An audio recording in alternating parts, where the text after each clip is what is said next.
औज़ुबिल्लाहि बिस्मिल्लाहिर्रहमानिर्रहीम। आज के जो इस वीडियो है इसमें हम chapter number 1 physics first year का जो आपकी बुक है उसका चैप्टर नंबर 1 का सिर्फ कॉन्सेप्ट समझेंगे कि इसमें क्या कॉन्सेप्ट इस्तेमाल होते हैं। सबसे पहला कॉन्सेप्ट है अबाउट ये 3 लफ्ज आपको इसमें सबसे ज्यादा इंपॉर्टेंट याद करने, इसलिए मैंने इधर लिख दिए बड़े बड़े। पहला वर्ड हमने एस्टिमेशन का यहाँ पे लिखा हुआ है, ठीक है। ये सबसे ज्यादा इंपॉर्टेंट है, उससे कम इंपॉर्टेंट ये और उससे कम इंपॉर्टेंट ये, लेकिन सबसे ज्यादा इंपॉर्टेंट ये वाला है डायमेंशन, ठीक है, इस चैप्टर में। तो इसलिए मैंने उसकी रैंकिंग भी कर दी, ठीक है।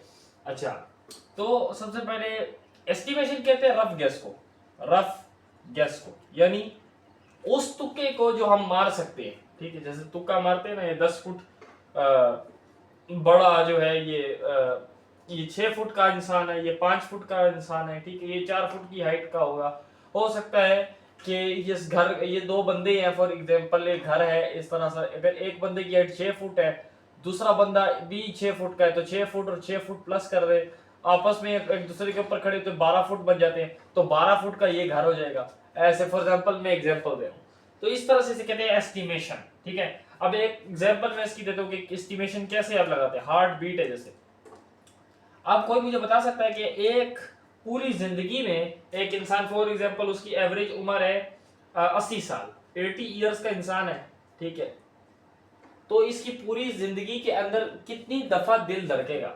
तो इसका सिंपल सा एस्टिमेशन क्या लगाएंगे हम इधर इस फार्मूला पुट करेंगे, इसको इधर फार्मूला लगाएंगे कि आप देखो सबसे पहले 70 दफा तो हमारा दिल धड़कता है पूरे दिन में, ठीक है, या 72 टाइम, और 60 पे मल्टीप्लाई कर लेंगे, 60 minute into hours into years, पूरे साल में 356 ईयर्स, 65 सॉरी, यस। और इसको मल्टीप्लाई कर लेंगे हम 80 से, क्योंकि 80 साल का वो खुद है। इसका आंसर आएगा आपके पास में तकरीबन 3 बिलियन।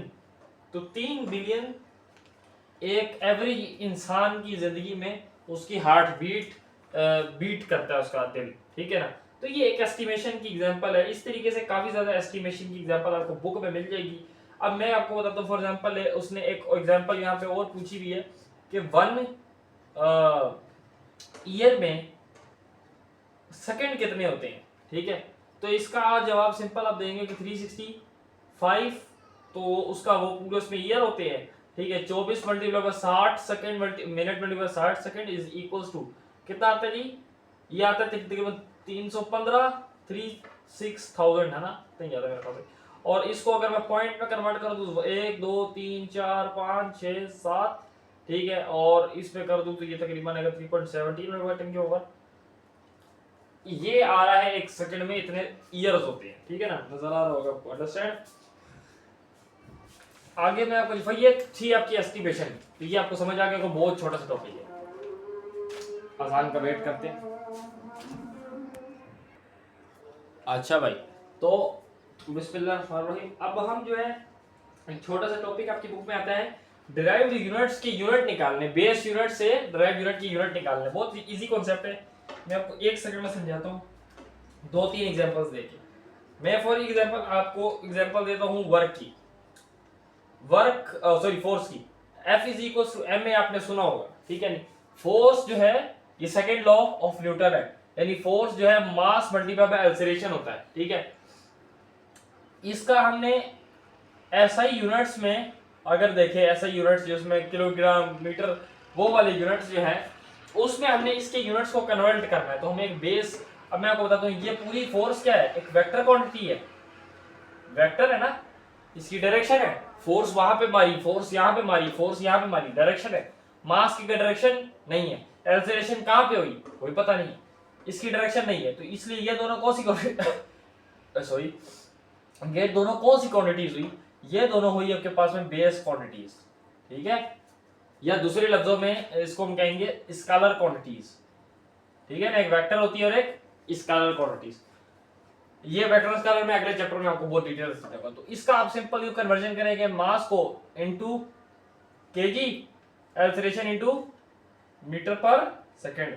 तो इसका आपके पास में आंसर आ जाएगा इस तरीके से, KG divide by metre per second.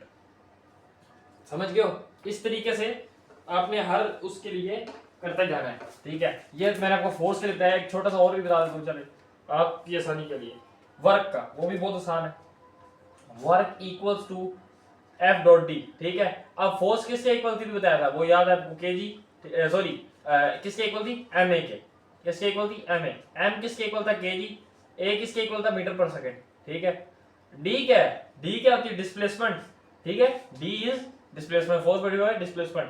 तो डी के लिए हम क्या इस्तेमाल करेंगे, क्या इस्तेमाल करेंगे, डिस्प्लेसमेंट मीटर पे होती है ना, मीटर आ गया, ठीक है। नीचे जाएगा सेकंड स्क्वायर स्क्वायर, तो इसका आंसर क्या आएगा आपके पास में, के जी स्क्वायर, सॉरी के जी स्क्वायर नहीं, के जी और मीटर का स्क्वायर और सेकंड का स्क्वायर। तो इस तरीके से आप डेरिवेशन इजीली किसी भी चीज की इसे हम डिराइव यूनिट में कन्वर्ट कर सकते हैं। अच्छा, अब मैंने आपको दो टॉपिक समझाया, अब तीसरा टॉपिक इस चैप्टर में ये है डायमेंशन, जो कि सबसे ज्यादा इंपॉर्टेंट टॉपिक है। अगला टॉपिक में है डायमेंशन।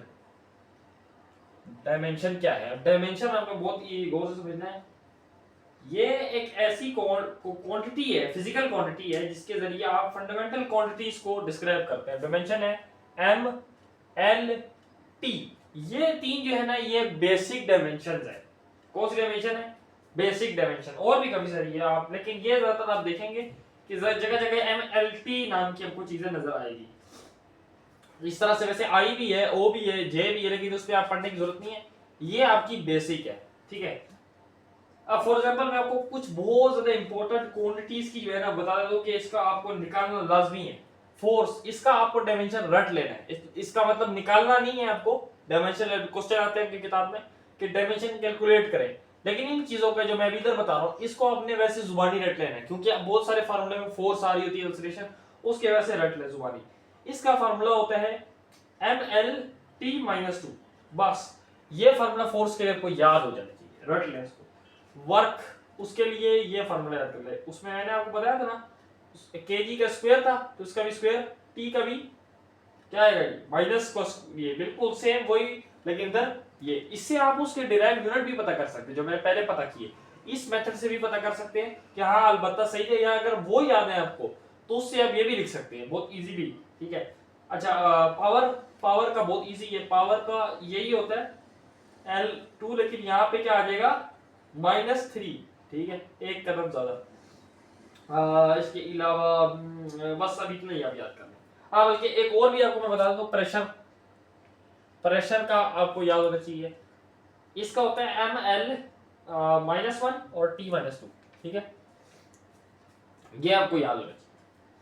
तो अब हम कुछ वेरिएबल्स को डिस्कस करते हैं कि कुछ वेरिएबल, डायमेंशन के कुछ वेरिएबल्स भी होते हैं। कैसे कैसे वेरिएबल होते हैं आप देखिए, वेलोसिटी, वेलोसिटी इसको हम लिखते हैं LT -1, ठीक है। एक्सेलरेशन, फ्रीक्वेंसी, इनर, बहुत सारी चीजें, चलो मैं ये आपको बेसिक समझाता हूं। ये वो चीजें हैं जिसकी आपके पास में क्या होती है, डायमेंशन होती है, इनकी डायमेंशन होती है, ठीक है। और साथ ही साथ इनकी डायमेंशन भी होती है, और साथ में क्या होता है, इसके यूनिट्स भी होते हैं। इसको कहते हैं, जिसके डायमेंशन भी हो यूनिट भी हो, ऐसे डायमेंशन को कहते हैं डायमेंशन वेरिएबल, डायमेंशनस वेरिएबल।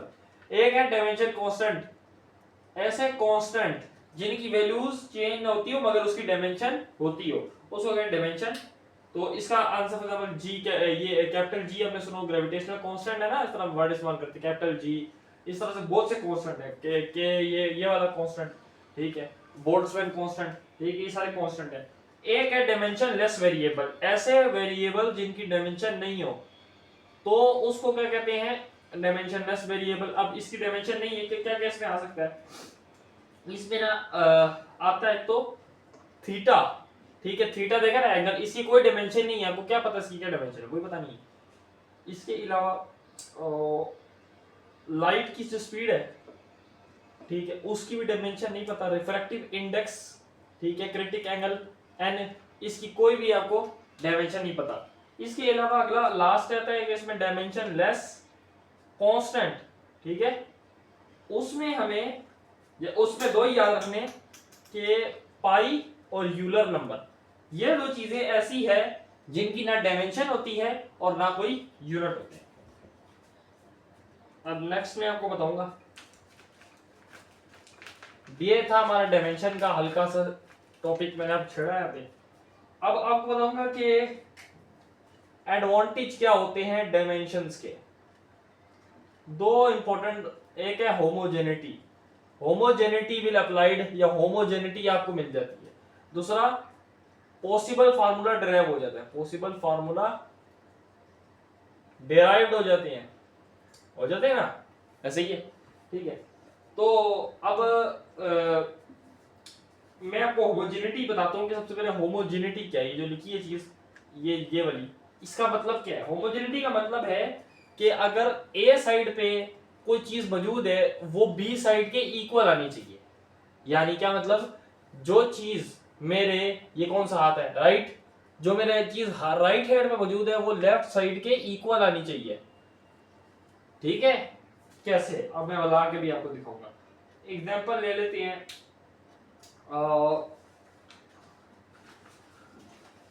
मैं एग्जांपल लेता हूं यहाँ पे सिंपल इसकी,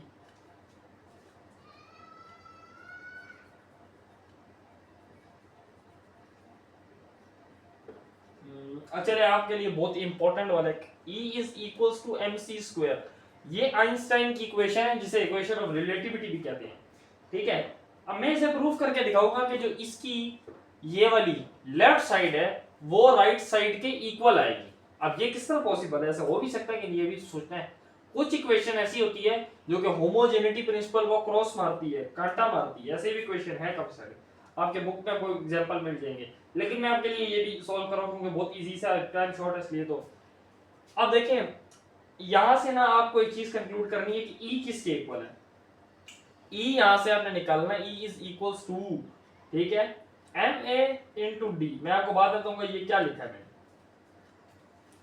ma इंटू डी किसके इक्वल था, फोर्स के। फोर्स की डायमेंशन क्या होती है मैंने बता दी आपको, mlt माइनस 2, ठीक है। और डी की कोई डायमेंशन लिखेंगे, हाँ जी, डी कैपिटल को किस पे शो करते थे, एल लेंथ में, ये आ गया। तो जब इस तरह लिखेंगे इससे हमें ये पता चला। अब देखिए ये एल है ना और ये एल, ये क्या बन जाएगा, एम एल का स्क्वायर टी माइनस 2, ये डायमेंशन आ गई। इसका मतलब ये किसके इक्वल है, ई के इक्वल है। अब मैंने क्या करना है, यानी मुझे इधर का आंसर मिल गया, मैं कह रहा हूं ये इस इधर का आंसर आया क्या, M L square T minus 2। मैंने M L square T minus 2 को यहां पे भी पुट करवाना है किसी ना किसी तरीके से। अब ये फाइंड करना है मुझे। अब मैं इसका बहुत ही इजी जुगाड़ लगाऊंगा और इससे ये मैं फाइंड कर लूंगा। मैंने आपको बता दिया कि ये इसके इक्वल आ गया। अब देखें एम, फिर वही आ रहा है क्या चीज, एम, तो मैं इधर लिख दूंगा ये एम सी स्क्वायर लिखता हूं ना मैं, तो यहां पे लिख दूंगा कैपिटल एम सी स्क्वायर। अब ये सी का स्क्वायर है, सी और स्क्वायर। अब ये मैं आपको बताऊंगा कि ये किस तरह इक्वल आता है, एल ए टी माइनस 1, ठीक है, सी बिकॉज ये क्या है, स्पीड है। स्पीड किस में मेजर करते हैं, वेलोसिटी, वेलोसिटी ये यही होता है ना, इसका स्क्वायर, इसका स्क्वायर, इसके स्क्वायर से निकला m, वैसी l का स्क्वायर t माइनस 2। अब मुझे बताओ कि या ये चीज इधर मैं पुट करूं अगर M L square T minus 2, ये चीज के इक्वल आई है कि नहीं। इसका मतलब ये आपके पास इक्वेशन होमोजीनियस है। होमोजेनिटी से प्रूव हो गई है कि left hand side is equal to right hand side, यानी LHR इज इक्वल टू ये चीज, ठीक है। ये थे इसके एडवांटेजेस। का फार्मूला भी आप निकाल सकते हैं, कोई भी फार्मूला डिराइव कर सकते हैं इसकी मदद से। तो ये था एक छोटा सा होमोजेनिटी का प्रिंसिपल, ठीक है। बहुत सारी इक्वेशन है, आपको जुबानी आनी चाहिए। एनर्जी मैं बता देता हूँ मुंह जुबानी, energy, angular momentum, viscosity, time period of pendulum, जो फर्स्ट इक्वेशन है, सेकंड इक्वेशन है और थर्ड इक्वेशन है आपके पास न्यूटन लॉ ऑफ मोशंस की। फोर्स और एक्सेलरेशन के दरमियान में E is equal to mc square, ये भी बता दिया मैंने आपको, एक इंपॉर्टेंट है। अच्छा, इसके अलावा प्लैंक कांस्टेंट के लिए भी बहुत इंपॉर्टेंट है, ठीक है क्या। बस ये आपको आनी चाहिए। अब मैं आपको बताता हूँ एक्यूरेसी क्या होती है और प्रिसाइजन क्या होती है।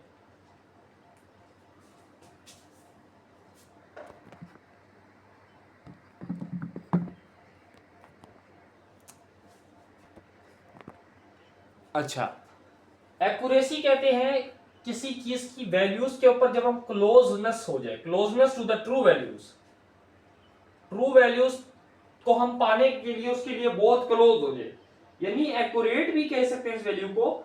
इससे बहुत ज्यादा एक्यूरेट हमारी जो मेजरमेंट है वो एक्यूरेट, इससे हमारी जो वो मतलब जो हम एक्सपेरिमेंट करें वो एक्यूरेट ज्यादा इससे होगा। प्रिसाइज का मतलब अब मैं बताता हूँ, ये अगर आपका कोई सिस्टम का एरर होगा ना, किसी डिवाइस का सिस्टम का कोई एरर होगा तो उससे आपकी एक्यूरेसी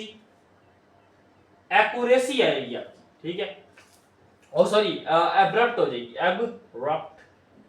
और अगर कोई आपका रैंडम एरर आ जाता है, कोई हवा चल पड़ी, आपने कोई चीज मेजर कर रहे थे, हवा चल पड़ी, आपने फॉर एग्जांपल ये जगह है, मैंने इसको इधर से मारा, ये बिल्कुल इधर लगा, मैंने फिर मारा इधर से ये इधर लगा, मैंने फिर मारा इधर से ये इधर लगा, मैंने फिर मारा इधर से ये इधर लगा, मैंने फिर मारा इधर से ये इधर लगा, मैंने फिर मारा इधर से ये इधर लगा, तो लगते लगते लगते लगते ये इधर से कुछ इस तरह का बन गया। हालांकि मुझे तो टारगेट चाहिए था ये वाला बीच में, ये करता तो मेरा 100 आता ना, लेकिन ये तो इधर लगता जा रहा है। इस चीज को हम कहेंगे प्रिसीजन, यानी बार बार रिपीटिंग करने से भी क्या हो रहा है, रिपीटिंग करने से भी सेम वैल्यू या क्लोज टू ट्रू वैल्यू, ठीक है, ये बार बार, इसे कहते हैं प्रिसाइज हो गया। देखो प्रिसाइज हो गया, ये था मेरा एक्यूरेट निशाना, इसे कहते हैं एक्यूरेसी। सही हो गया।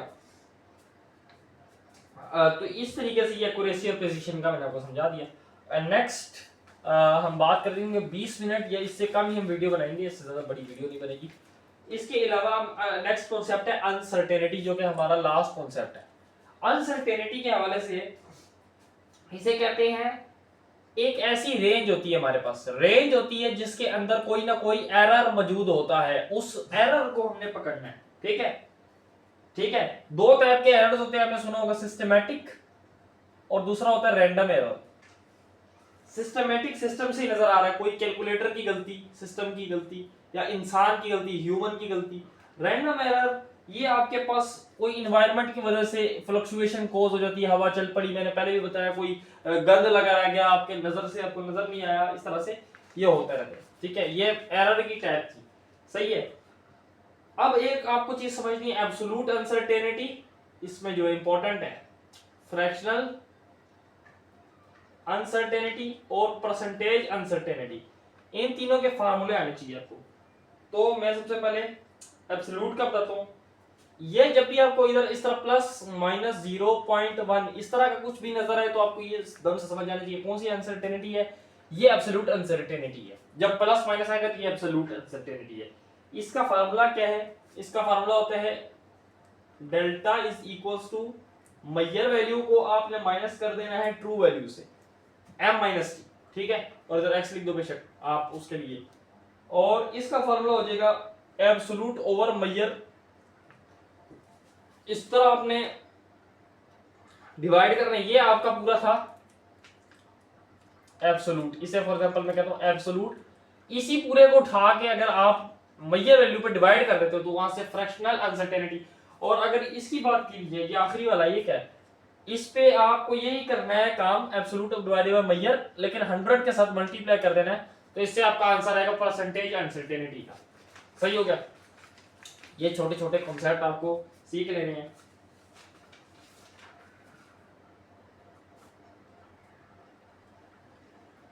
जैसे मैं आपको इसकी एक एग्जांपल दूंगा, इसकी बुक में भी एक एग्जांपल लिखी हुई है, एक मिनट रुके।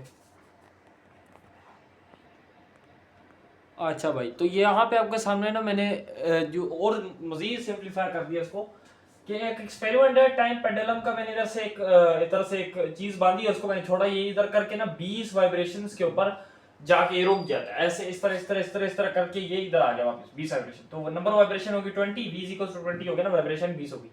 हमने एक फार्मूला लगाया t is equals to vibration का टाइम, उसने नोट कर लिया कितना 35.2 सेकंड था, ठीक है, और वाइब्रेशन कितनी थी 20। तो टोटल 20 वाइब्रेशनों पे 35.2 सेकंड्स के ऊपर उसने उसको कैलकुलेटर में डाला, उसका आंसर आया 1.76। ये है मेजर वैल्यू, जिसे मैंने कहा था ना m से शो करेंगे, ठीक है, ये मेजर वैल्यू होगी। इसके अलावा अब फिर उसने कहा कि लीस्ट काउंट भी होता है, इसका कितना था लीस्ट काउंट जिससे उसने मेजर किया, उसका लीस्ट काउंट है 0.1, इस ये 0.1। उसने कहा 0.1 जो है उसका लीस्ट काउंट, 20 तो कितनी दफा क्या हुआ था वाइब्रेशन की थी, कितनी दफा वाइब्रेशन 20 दफा वाइब्रेशन की थी। उसका आंसर आया, उस कैलकुलेटर में रखा, उसका आंसर आया 0.005 सेकंड। अब ये है आपके पास ए, मैंने कहा था आपको ए को एम को पहले लिखना और उसके बाद ए को बाद में लिखेंगे। जो ए होगा वो क्या होगा,